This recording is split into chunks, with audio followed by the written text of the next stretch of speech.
Okay, welcome everyone.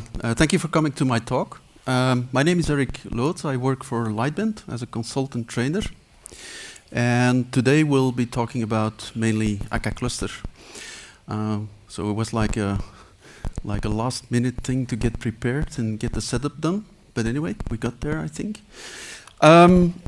So this talk is about Akka Cluster, and it's actually talking about, I'm going to talk about a typical problem you face when you first start using Akka Cluster or clustering in general, because it's kind of a mystical topic to many people. It's like, can I really trust it? You know, is my application actually really going to run all the time, you know, regardless of failure? And so you really want to understand how it fundamentally works, so that you can actually know, you know, if this happened, that will be the consequence, and I can correct it in one way or another. So as I said, I'm a trainer, and I had also this. I used to explain it on a whiteboard, and refer to documentation, look at log files, but that was not quite satisfactory.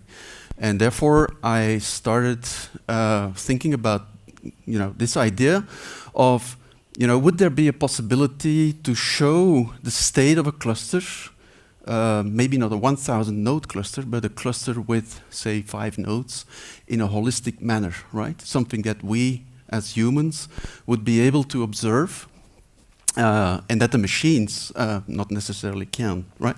So I got up with this. This idea to, as you can see, one physical copy of it. I built this 5-node Raspberry Pi cluster. Why Raspberry Pi? Because it's like really good hardware, very dependable.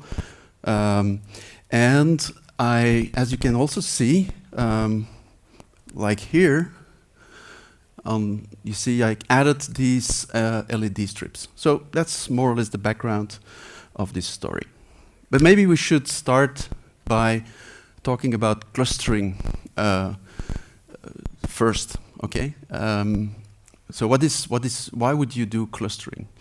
The idea is that, you know, if you want to build a resilient system, obviously you cannot really do that unless maybe you go and buy a fault-tolerant system. That they do exist, and they guarantee you a very, very high uptime.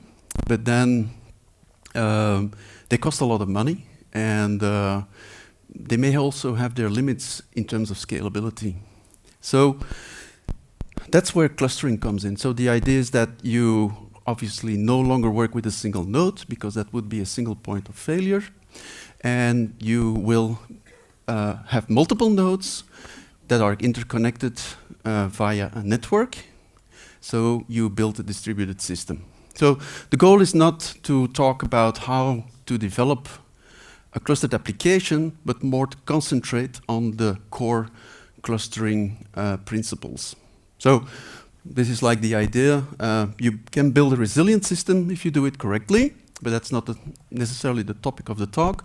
And you can, if you do it right, you can make it scale, both, you know, scale out if you scale up horizontally, if you need more capacity or throughput, or scale it down when you no longer need the capacity. You have lower demand. So that's the general idea about behind clustering. So if we have many implementations of clustering, some of them are so-called master worker based. So one node is special, it's the master. It needs to be present to make decisions about the state of the cluster or change it. And you have worker nodes that, you know, you can tag on or add on to your network or remove, and they will add extra capacity. But that's not the way Akka Cluster works. It's a so-called peer-to-peer-based cluster. So that, in essence, means that every node is equivalent to every other node. The nodes will use so-called gossiping, so they chatter and they exchange information about the state. And the idea is that via gossiping, at a certain point of time, when everything is stable, they get to a common view, a converged view of the state of the cluster. And then when something changes, like a node disappears or appears, the information will be disseminated throughout the cluster until, again, you reach a converged state. And then another thing is that, well, failure is a fact of life, so you need to deal with it. And so there is this thing with a fancy name called the phi accrual failure detector that basically will take a decision when nodes are no longer visible for a certain time that will decide that the node is unreachable, okay? And maybe as a consequence, take some action. Even though Akka Cluster is peer-to-peer based, it still has the concept of a leader, and the leader is actually a dynamic role, so don't worry too much about it. It has nothing to do with the master, but it's actually in a global cluster, or if it's split in two due to a network partition, then every partition will have a leader, and that's ultimately the one who's gonna be able to make a decision about maybe adding a node or removing a node. Then in the demo, for the sake of the demo, we are also going to use a so-called Akka Cluster Singleton. And an Akka Cluster Singleton is, you probably all know from, non-clustered programming or implementation, the concept of a singleton. It's something that you have a guarantee that it only appears one in your throughout your whole application, and the equivalent exists in Akka Cluster. So it's a tiny component called an actor that is implementing some functionality that has some internal state, and you get a guarantee from Akka Cluster that there's only ever one instance running on the whole cluster, and of course it runs on one particular node. So, in order to understand the demo, it's going to be a visual demo. Don't panic yet. So we're getting there, but I need to kind of introduce a couple of things. So each node in its life cycle will go through a number of states. So initially, a node is not part of the cluster, and it tries to join, and it is moved to it moves to the joining state. That's like completely autonomous. When it's joining, remember the leader, it's a leader action to actually bring the node into the cluster. And at this point, the node is fully operational, and it can contribute to the service that you're implementing with the cluster. And then it's the path back out. So when we're up and running, but we may decide, or someone else may decide for us, that it's time to leave, and then there is a transition from the up state to the leaving state. When you're in the leaving state, again, everyone is like completely in sync. Then the leader can move the node from leaving to exiting, and finally calling it removed. And when a node is removed, even though the software might still be running on that node, it can never ever join the same cluster again. Then there's this part in the middle. Remember, I talked about the failure detector. So there's this bidirectional transitions. A node can practically from any of the states, joining up, leaving, exiting, can become unreachable. I mean, very simple case is when you pull the network cable from the node, then that node will not be able to reach any of the other remaining members, and vice versa. All the other nodes will not be able to reach that node from which you pulled the cable. So a node can go to unreachable, go back to the state where it was, and so on, and so on, and so on. And then finally, we can also, when we're in the unreachable state, we can bring a node down. So that's either programmatically or via some interface.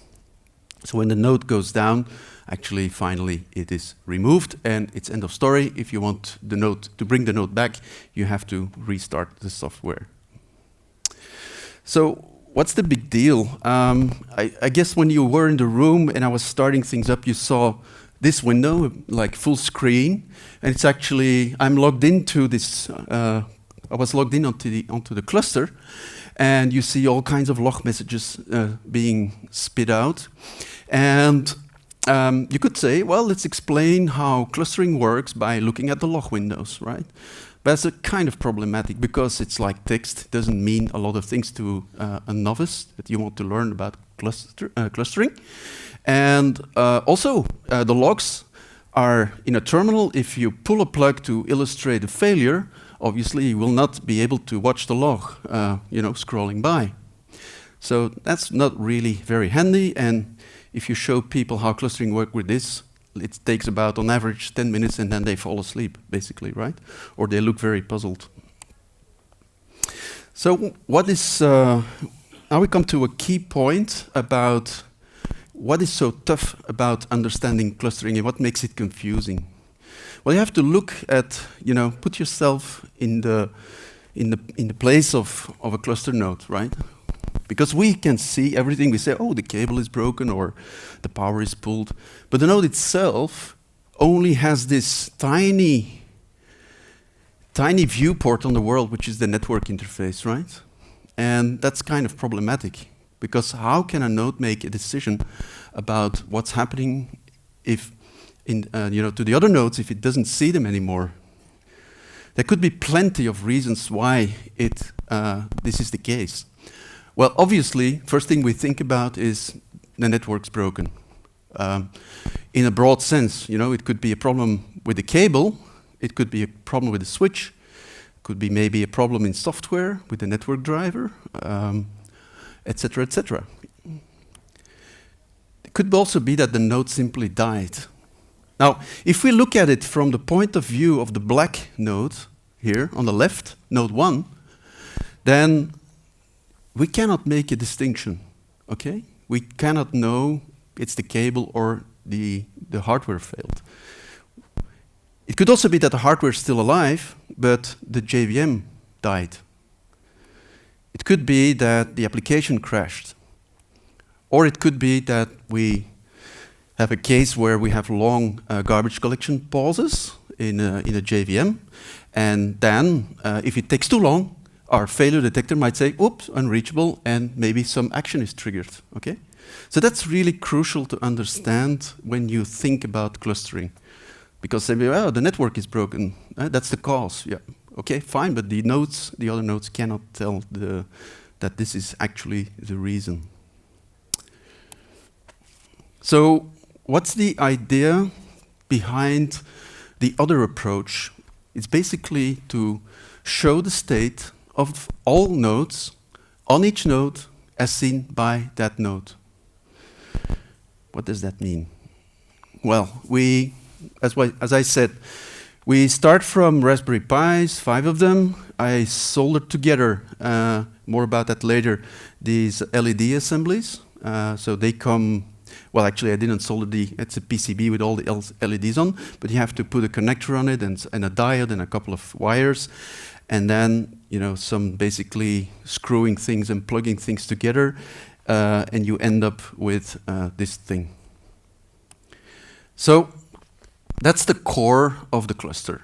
We have 5 nodes on the right, numbered from node 0 through node 4, and then we have 2 switches. The top 2 nodes are connected to the top switch. The bottom 3 nodes are connected to the bottom switch.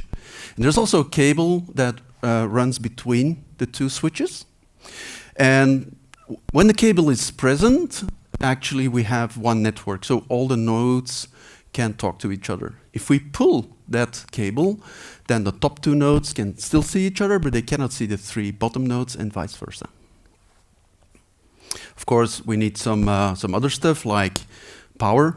So we power everything from a single Anchor 10 port USB power hub. Then, for convenience, because we do this, I do this demo in multiple occasions, and IP addresses may change and so on. So I use a very tiny, handy router. Can highly recommend it from TP-Link. So it's connected physically to the switch, so that the nodes in principle can talk to the internet, because this router connects to the internet. And then finally we have a laptop, and I'm actually now talking to the cluster via Wi-Fi. And a few words, I'm not gonna dwell too long on it, but we built our, the source code is actually on my laptop in a project. We have the source, I use assembly to build a fat jar, and then with a command I can transfer, and maybe you've seen me doing that in the preparation. I basically secure copy the files to the node, and then I can say run on the node, and it runs the code. And I will quickly switch to IntelliJ. So this is actually the source project, more about that later. And it has some 20, I hope you can see that, 20 scenarios. And so if I assemble and send number 7 to the pies, then I can run them by doing on the pies /run and the number of the exercise. So I hope that's clear. And by the way, if you have any questions, please, I'm pretty happy to take questions as they come, as you have them. So let's continue with the presentation. So the LEDs, I need to explain you how we visualize the state of the different nodes. So I have 8 LEDs, and the first 5 show you the state of the nodes. So we have respectively node 0, 1, 2, 3, 4, and then we have 3 remaining LEDs, and I'll talk about that in a second. We also use color coding, and the color coding is used, remember the state diagram, joining up, leaving, exiting, down/removed, they're bundled together, and unreachable. So they're respectively encoded by showing yellow, green, cyan, magenta, red, and purplish white. I'm a little bit colorblind, so the colors may not be accurate, but that's a different story. It's not really that important. So finally, I talked about a singleton. In a demo, I will run a singleton. And the singleton, as I said, it will run on one of the 5 nodes. And the node on which it runs, you will see that the second to last LED will be turned on. Then there's 2 remaining LEDs, but you can guess the function of one already, because there's a leader indicator. And the leader is actually shown by having that LED turn on with cyan color. And then finally, we have a heartbeat, and heartbeat is used when the software is fired up. So I say run 7. As soon as the software is doing something, let's say it's actually started, and on a Pi it may be a bit slower than on your laptop, then that LED starts blinking. So it's kind of an indication, even if all the other LEDs are out because nothing's happened yet, nothing is there to visualize, you will always see the LED on the right side that starts to blink. So how does this work? Because you might wonder, how does he succeed in showing the state of a particular node on the LEDs? So it's kind of a small picture with 2 nodes as an example. The 3 dots in the middle show you that it's the same for all the other nodes. And you can see that there's the gossiping that is constantly happening between all the nodes. So they exchange information. Now, Akka allows you to build applications based on actors. An actor, as I already told you, it's a tiny component that can hold state. The only way you can interact with it is by sending it messages.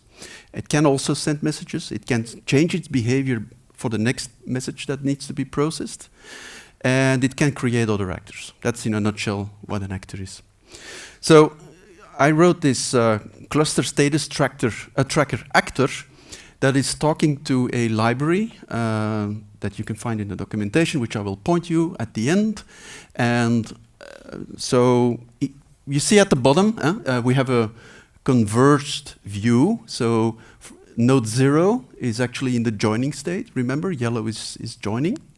And now the leader, I didn't indicate which one, but the leader says, okay, I got a request. I'm actually moving. I have a converged state. And I'm now going to move node 0 to up. So what happens then is that there is a service within Akka Cluster called the event cluster that allows you to register for cluster events. And if you do that, you can get, like in this case, it will result in a message named member up with the name, the address of the member that was moved to the up position. This is received by the cluster status tracker actor who registered for it. And as an effect, it will now change the LED to green, okay? The information is sent across the cluster, and the same thing happens on all the other nodes. And as a consequence, this LED also turns green, okay? So that's kind of a background on how this works. Okay, demo time. So we have 28 minutes left. And by the way, if you have a question like, oh yes, but what happens if? Please ask. Okay. So what am I going to show? I'm first going to show basic cluster formation. And I'll also show you reachability. You know, when I pull a cable, for example, you will see that the state of a node goes to unreachable. And then we'll talk about split brain caused by a network partition, and we'll recover from a network partition. The end goal that it's done automatically using a feature called Akka Cluster Split Brain Resolver. And we can also do that manually. Of course, if we do it manually, we first have to know that there is a problem in the first to begin with, and then we have to take some action, inspect first, and then take an action. Before we can start with the demo, there's one more thing, unfortunately, that I need to explain, so hold on. You could wonder, you know, how does this process work in practice? Because if I have many nodes and I have no cluster, how does it get bootstrapped in a safe way? Because we don't want to say, okay, I'm a node, I start up, I'm in joining up, and I join myself, and you know, I have a one-node cluster now, and anyone who wants to join can do so at free will. But you know, they might do the same thing, the other nodes, and you end up, if you have 5 nodes, you end up with 5 one-node clusters, which is obviously not a good idea. So for that reason, and there are other ways to do that, by the way, there is something called Akka Cluster Bootstrap with Akka Cluster Management Discovery Services. I forget the exact name, but that's not that important. The principle that I'm using here is working with seed nodes. So they are actually part of the configuration. They're part of the fat jar that I sent to the nodes. And these are the initial contact points. They're called seed nodes. And for the sake of this demo, I've turned the 4 top nodes into seed nodes. The bottom node isn't. And so the only way the bottom node can find the other ones is like looking in the list and say, okay, I'll try to contact the seed node. And then there is one, because they're like ordered in the configuration, there's one special seed node, and that's the first in the list. Why is that the case? Because if you bootstrap a cluster, you have the same, even with seed nodes, you have the same problem. You don't want all the seed nodes to join themselves and form one node clusters. So it's actually the first seed node that kicks off the process. That's the only node that will ever self-join. So the first seed node needs to come online, and then cluster formation can start, and other ones can join in. Get the point? Okay. So let's do the demo. So I'm switching to. Let me get the. So what you see here, and I hope the colors will come out more or less correctly. In fact, most important colors are like green, red, and the purplish, and then on or off, of course. So here I'm logged into the nodes. I already did that. As you can see, I'm on account Akka node 0, node 1, node 2, node 3, node 4. So they're actually in opposite order. The top window is the bottom node, and then this window is the second node from the bottom, and so on. So let's start. In fact, I'm now in simultaneous input mode, but I'll already type the command to make things easy. And I switch to single input, and I start the non-seed node, so the bottom one, and I start the top node. So what will happen, do you think? We didn't start the first seed node, so we shall not see cluster formation happening. What we do see is that we see the heartbeat LED that starts blinking, indeed, on the bottom and on the top node. So let's start some action, or trigger some action. I will now start the first seed node, which is the second node from the bottom. So that's actually done, and now we should see some things happening. So watch specifically the LEDs on this board, So first the heartbeat LED starts blinking, and now a couple of seconds later we should see, well, 10 in fact, we see something happening. Okay, actually I don't think the colors come out that well. Maybe we can tweak it a bit, I don't know. Anyway, so what we see now is that we saw the first, this LED here turning green, and then we saw the 3 other LEDs turning green. Okay, so on the first 5 LEDs, this is consistent. We have the same view everywhere, and it means we have now a 3-node cluster. What else do we see? We see the... Oh, I know what's happened. I'm gonna have to, because let me check. Yeah, I was playing with the... Oh, no. That's actually a good. I was actually doing a demo.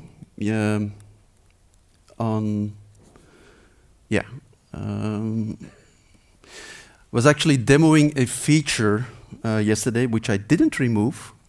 So it's a good extra. I actually configured the system in such a way that the actual cluster formation will not happen unless I already have 4 nodes that are ready to go from joining to up. And because I only started 3, actually the LEDs were not yet green, but as I can see here, those in the front row, they're actually yellow. Okay, so kind of a surprise demo, but anyway, we can explain it. So if we now start a 4th node, for example, the one in the middle, and I switch back to the display,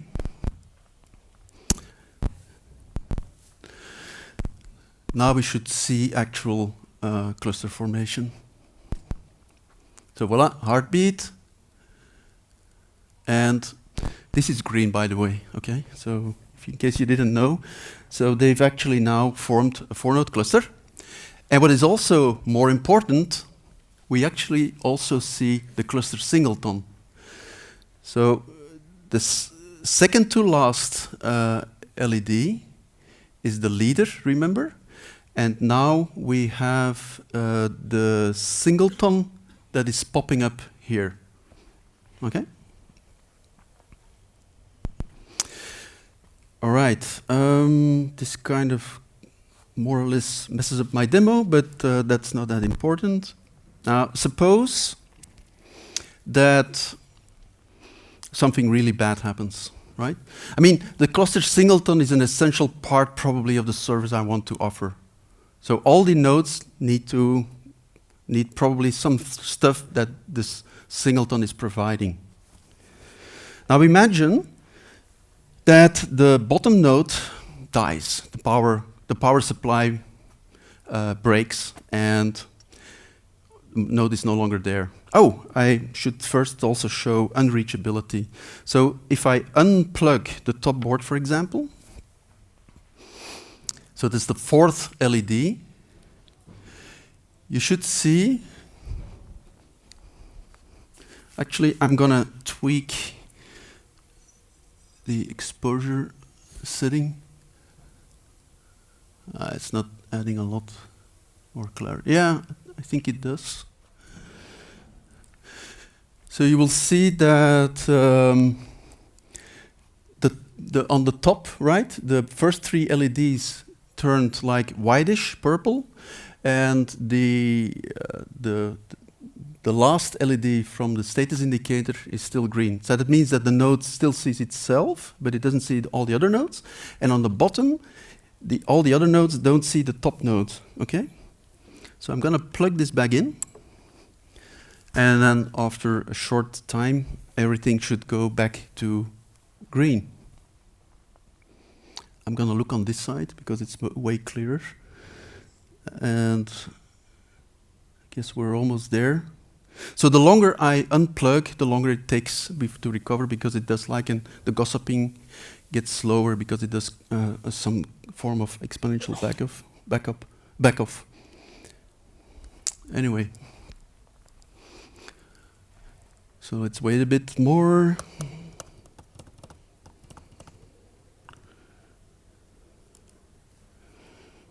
See if everything.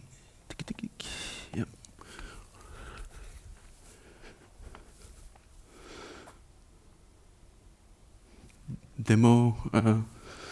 Demonstratis.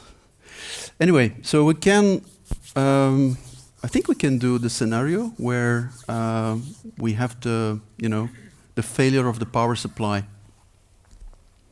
So we're back to a converged cluster, and I will disconnect the bottom node. Now the bottom node is running the cluster singleton, right? Obviously, when I pull the power, all the LEDs turn off. And imagine this is happening in the middle of the night. After a while, the phone starts to ring because my service is malfunctioning because the singleton is gone. So how can we recover from this situation manually? The way to do it manually is that you do an analysis, okay? Well, you could repair the computer, but suppose it's not immediately possible. Technician is like on his way or her way, and I need to manually intervene. So what I'm gonna do is I'm going to use what is called Akka HTTP management. I'm going to close a window.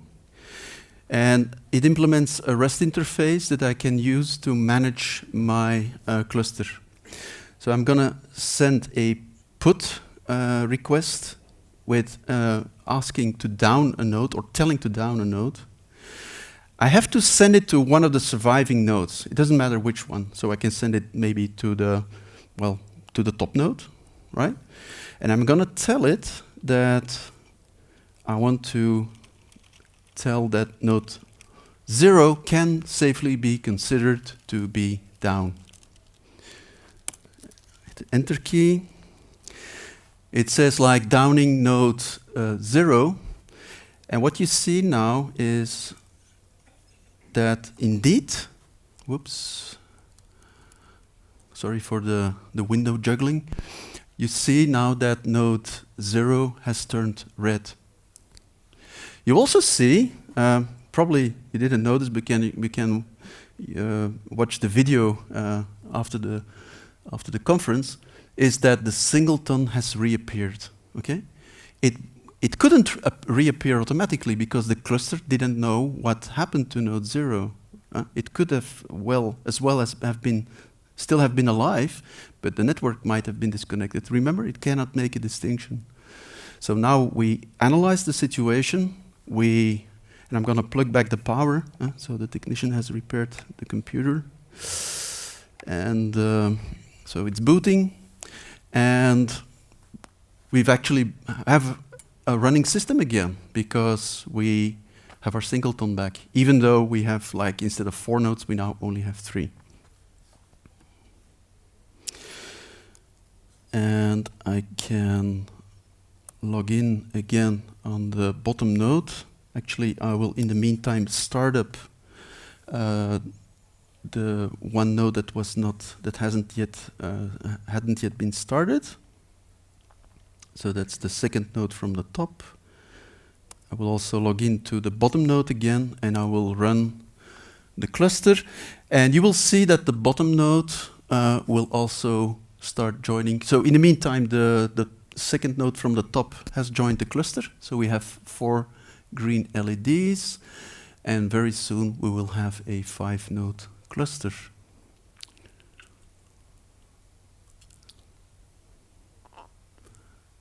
By the way, if I do the same with the initial seed node,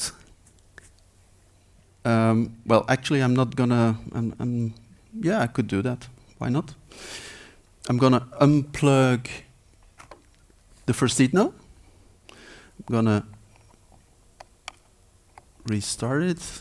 Well, make it reboot, and I'm going to again tell the rest of the cluster, because they see that node now as unreachable. I'm going to issue a new command that tells that I'm going to send it to node 4, the command, and I'm going to tell that node 1 should be considered down. And you see that node is removed, and you will also see in a short while the cluster singleton reappearing. And it's actually, for those of you who are attentive, it's actually popped up here, right? So my node has restarted. In the meantime, I'm logging back in. The cluster application isn't running. Now I start up the software on the first seed node. And what is important to note is that it will not self-join, right? That would be really bad and stupid. Instead, it will, like for 10 seconds configurable, it will start seeing, oh, is there a cluster running already? Which in this case is true. And it's a new instance, so voila, the status LED have started blinking again, and we have the node joining the original cluster and not self-joining. That's kind of a quick tour of a number of scenarios. We have 11 minutes left. So what I'm going to do now is start up another exercise. So I'm going to do a simultaneous input mode, and I'm going to send a SIG term to all the cluster software that is running to make it stop. And it's actually happening now. Voila. So we're back at the prompt. We have nothing running anymore. Something I actually forgot, which is dangerous. You should always run tmux, and I'm going to have an alias for it. Because you might run the risk that if you disconnect the cable in the program, the run command was running in the foreground, you pull the cable long enough, this secure shell disconnects, and now your program that was running in the foreground is killed, which may lead to some strange effects that are difficult to explain unless you know. So I'm going to start another exercise which is going to demonstrate automatic recovery. This is number 10. I'm going to, because I want to leave some time for questions, I'm going to just fire up the complete cluster. So we should soon see a 5-node cluster.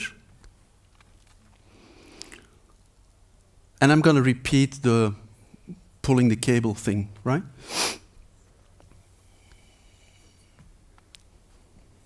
Voila, heartbeat.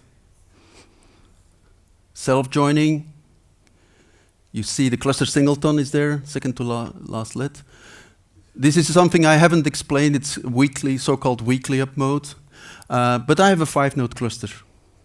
So now I'm going to pull the cable on which the power cable from the first node, second node from the bottom. You will see the LEDs turn off. Note that the singleton is there.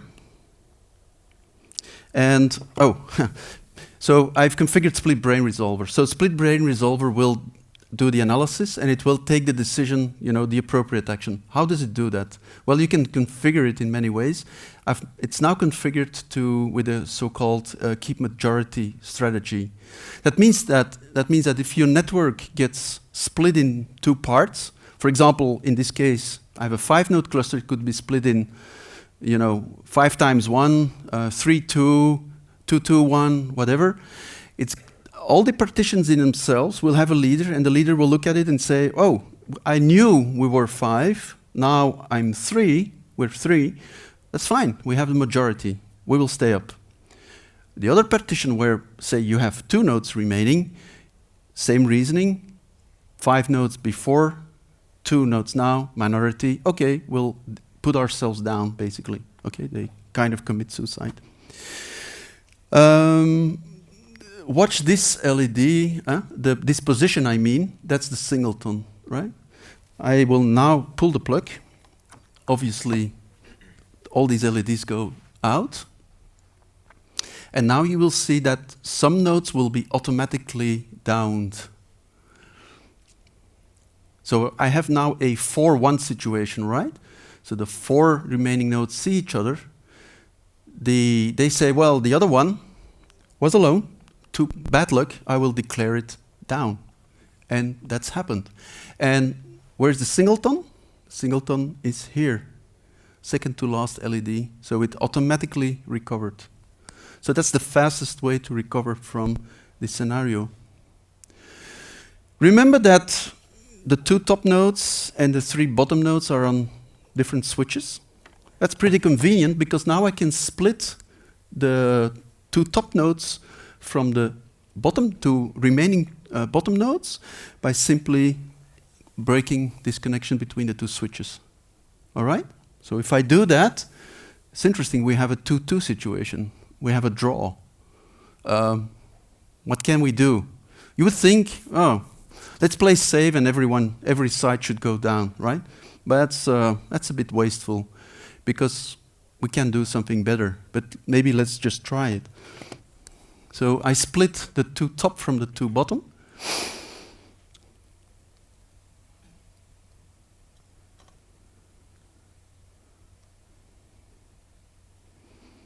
Oh, interesting. The 2 top stop themselves, and correspondingly on the bottom we see that the 2 top nodes are marked as down. We also see that, by the way, that the cluster Singleton reappeared on the bottom node. So how does that work? It's like, well, they could have said, it's a draw, let's shut everything down, but you can still make a consistent decision that keeps half of the nodes up. And that's simply by the way it's done is that Akka Cluster keeps track of all the nodes. It knows the IP addresses, it knows the ports on which they are running, and it sorts that list by IP address and then by port number. So you have the ordered list, and the one at the bottom, the lowest IP address, lowest port number, is kind of the partition that will, if your node is in that, if that node is in your partition, you will stay up. If that node is not in your partition, you will bring all the nodes down. And that's it. And we can take it one step further by, pulling the last cable. Doesn't matter which now. So if we disconnect the cable from the bottom node, they will not see each other, and the same thing happens. We have a 1-1, so it's a draw, and then the one with the lowest IP address. And of course, I should have said that the IP addresses go from low to high, from top to bottom. That's a small detail I forgot. And now we see we have a 1-node cluster with the Singleton. And that's the demo. Okay. Before we open for questions, if any, I'd like to quickly wrap up. So this is actually an open source project. This is the project. You see, you recognize all the exercises. It's an SBT project with, 1 project per exercise. And if ever you want to use this, or feel to want to contribute, then feel free to do so. This project also contains information on, like the bill of material and instructions on how to build it. What is more is that I've also run workshops and meetups where you have a little bit more time yourself to play with it and actually experiment and go through all the scenarios. And then the most difficult part, remembering that you need some soldering skills. Actually, we're working on having custom LED strips built that you'll be able to buy, and then the only technical skill, hardware skill you need is being able to plug the thing into the GPIO connector of a Raspberry Pi. And that's it for today. So I hope you enjoyed it. Of course, the 2-day workshop, you saw we have 20 exercises and it's growing. There's a lot more to tell about this topic than what I've shown you in this 50-minute presentation. But I'm sure that there will be other occasions to join a workshop. And that's it. Any questions?